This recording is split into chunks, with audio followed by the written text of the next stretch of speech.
চোপড়ায় প্রচারে বেরিয়ে দার্জিলিংয়ের বিজেপি প্রার্থীকে কালো পতাকা দেখানো হয় এবং তার পাশাপাশি গো ব্যাক স্লোগানও দেয় তৃণমূলের নেতা কর্মীরা। চোপড়ায় প্রচারের সময় রাজু বিস্টকে গো ব্যাক স্লোগান তৃণমূলের, পাল্টা স্লোগান বিজেপি নেতা কর্মীদের।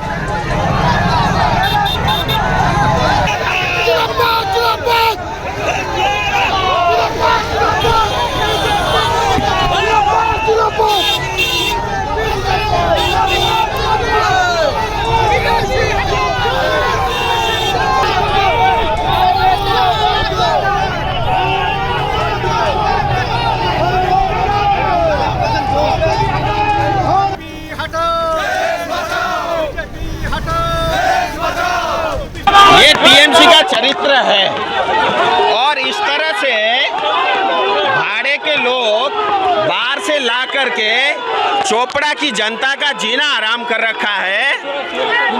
और चोपड़ा में जो टीएमसी के भाड़े के बाहर के कार्यकर्ता ला करके विरोध कराते हैं और वो ये सोचते हैं मैं डर जाऊंगा, मैं उनमें से नहीं हूँ, मेरे अंदर भी गोरखाओं का खून है और मैं चोपड़ा की जनता के साथ हूँ।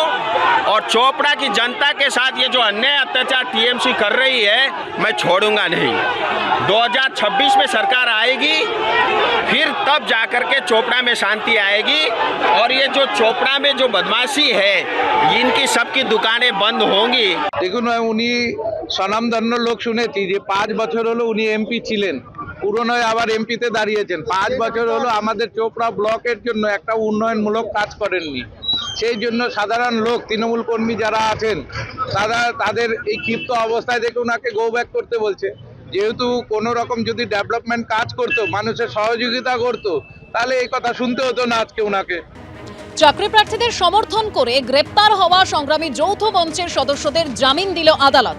ভাস্কর ঘোষ সহ 16 জন আন্দোলনকারীকে জামিন দিল ব্যাংকশাল আদালত। জামিন পাওয়া 16 জনের মধ্যে 12 জন আন্দোলনকারী চাকরি প্রার্থী। ধোপে টিকল না জামিন অযোগ্য ধারায় করা পুলিশের মামলা।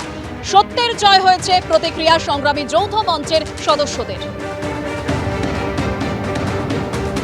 500 টাকার ব্যক্তিগত বন্ডে 16 জনকে জামিন দেওয়া হয়েছে এবং সেই জামিনের পরে এই মুহূর্তে কিন্তু দেখা যাচ্ছে যে ঠিক ব্যাংকশাল কোর্টের বাইরে যারা চাকরি প্রার্থী, যারা ডিএ সংগ্রামী যৌথ মঞ্চের তাদের যারা সদস্যরা রয়েছেন তারা কিন্তু এই মুহূর্তে উল্লাসে ফেটে পড়েছেন।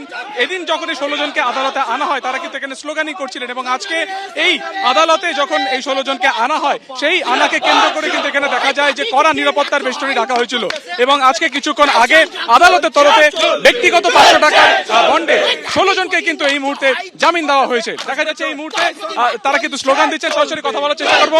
16 জনকেই জামিন দেওয়া হয়েছে, কি বলবেন?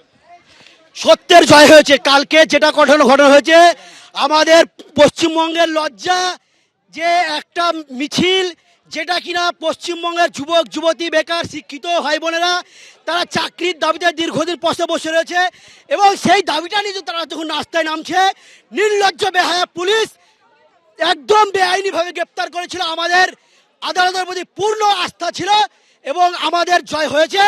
আমরা আগামী দিনে এই পশ্চিমবঙ্গের সমগ্র মানুষকে নিয়ে এই আন্দোলন আরো বৃহত্তর থেকে বৃহত্তর হবে, এই অঙ্গীকার আমরা করছি।